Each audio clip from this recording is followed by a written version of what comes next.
Hey everyone, it's Colby Evans, aka Startin' Parker here, and as you guys know, it is race week. Yes, it is officially race week for Iowa Speedway in the ARCA Menard Series. I am making my debut in the Clubb Racing number 86 car, and I thought I would let you guys know a little bit more about this specific car, going through the many drivers who have driven this specific car, and, kind of what a car like this, and how it works, for certain operations and lower budget teams, and, the whole rent-a-car system kind of works in, ARCA Menard Series and basic racing in general. So, before we get to that, please, of course, like and subscribe to the channel, turn on the bell for notifications, and, of course, don't miss the ARCA Racing podcast, which takes place every single week, either on a Tuesday or a Wednesday. Just kind of depends. But, anyway, we're here to talk about the 86 car. Now, Clubb Racing formerly runs the 03 car in the ARCA Menard Series. Alex has been in and out of the ARCA Menard Series in the later 2010s, and finally started to get more of a full-time level to it in the early 2020s, primarily with his 03 entry. Coming into 2024, I was actually working for the team at Daytona. We come to find out we are not bringing but two cars to Daytona. Cody Dennison, who he needed to get to Daytona with a ride. This was a last minute deal for Daytona. This is 2024, by the way. And, we put together a deal with Alex, and so we brought this car to Daytona. I was assigned as the car chief to that car, and it was a long weekend because this was a short track car that we had to get ready for a super speedway. So getting the shocks, getting the springs in there was not really the best time, but we got it done. Unfortunately, Cody failed to qualify, but it was actually the first time that Clubb Racing had brought two cars to a race. So a big deal for Clubb, really showed that the team had expanded. And, I remember talking to Clubb at that race, and the plan was, eventually later in the year, to start renting out the second car. And we would first see that rented out second race at Iowa Speedway later that year. Later in that year, Presley Sora, you guys might recognize the name. He is an iRacer, a very professional iRacer. I believe he's even won a championship. So if that name rings a bell, he's driven lots of other ARCA Menard Series rides, for Rise Motorsports, Fast Track, Maples. He actually just competed in a race this year at IRP. So you guys might recognize that name. He drove the car at Iowa. It was a start and park. You'll notice more that this car is kind of a start and park ride. It doesn't do a lot of full races, but it has done full races. We'll get to those later. This was a start and park gig at Iowa. It was just a one-off. It was just a one-off there. And then we started to see it more after that with drivers such as Chris Golden. He made multiple start and parks in that car. Casey Carden actually attempted the full distance at IRP, but unfortunately failed to finish. And then Alex's father, Brian Clubb, also made many, many starts in that car throughout the rest of 2025. They didn't run full-time after Iowa. They only ran select events.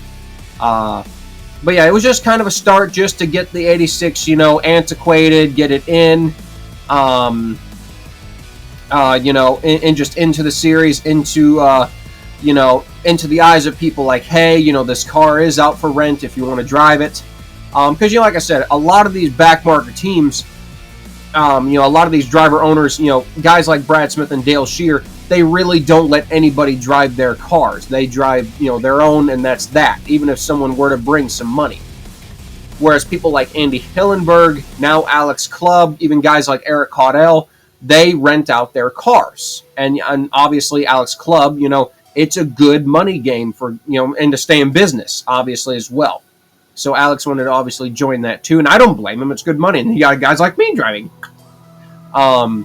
And obviously we knew that they would return in 2025. Alex told me that the goal was two full-time cars, the 03 and the 86. Becca Monopoly ran the 86 at Daytona and Talladega, but that was under the City Garage Motorsports team, so I am not counting that. Even though she did drive the 86, she did not actually drive for Clubb Racing and the actual 86 car. They just renumbered their car to 86 and ran ran using Clubb's owner points, I should say. That's what I'm trying to say. So, I'm not necessarily counting Becca Monopoly because it was not an actual club racing car. But yeah, coming into 2025, we did have some different drivers. Alex Malik drove the car at Phoenix, albeit I don't think he actually made a lap. He had some mechanical problems. The car actually did run some East races too with Alex Malik, and he's an iRacing setup guy, Jeff McConney. You guys might recognize that name. He does McConney Setup Shop, I believe is the name of his company, and he does iRacing setups for people who might not know how to set up their car. For iRacing, they may not know how to set up the car themselves, and Jeff helps you out with that. So, McConney did some oval starts. He did his debut at Nashville, ran the whole race there. Actually, did a really good job. Malik ran the full race at Flat Rock. Then the car's done also some starting parts. It was supposed to run the full race at Dover with Corey Aiken.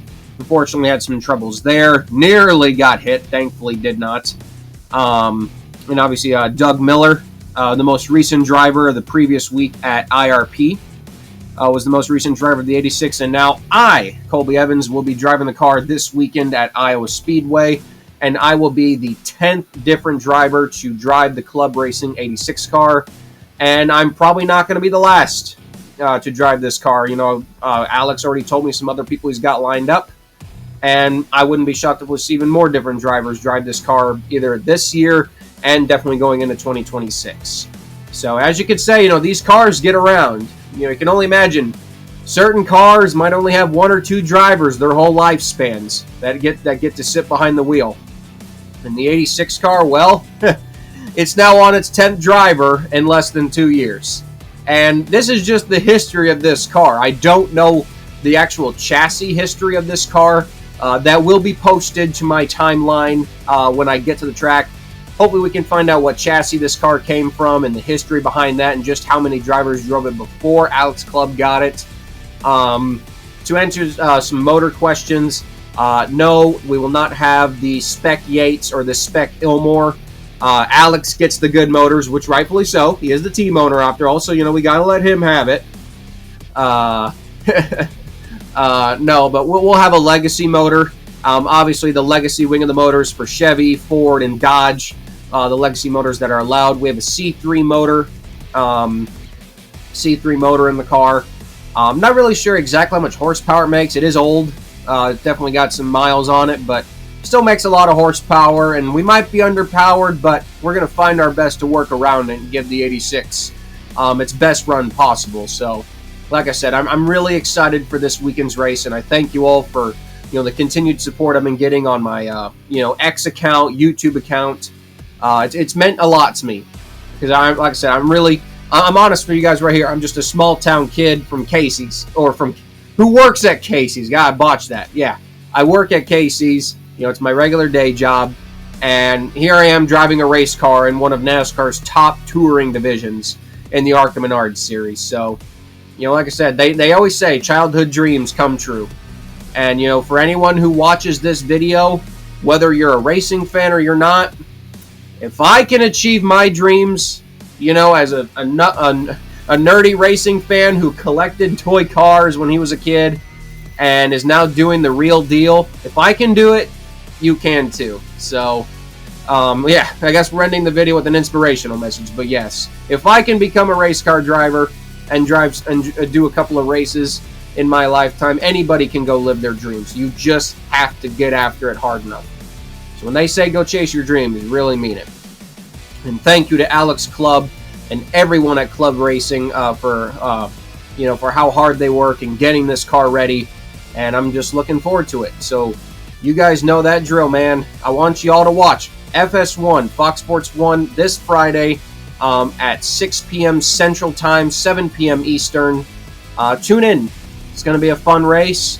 We'll see if the 18 car can win again. We'll see if the 28 can potentially take it away. And we'll see how this guy does in the 86 car. And hopefully I do a good job. Because like I said, who knows how this is going to go. But all seriousness, very excited. Thank you very much. And like and subscribe to the channel. We'll be doing a whole vlog day. Unfortunately, we're not Cletus McFarland popular, so we won't be able to do an in-car camera. I wish, but Cletus is popular. I'm I'm trying to build my way up. So, but yeah, thanks guys. Thanks for watching the video. Please hit the like button, comment, whatever you want to say, support, or if you want to tell me to crash, whatever you want to say in the comment section. But thank you all very much. Hope you enjoyed this video. And yep, catch me on the Arc Racing podcast and all X platforms. And yeah, take care, guys. So long.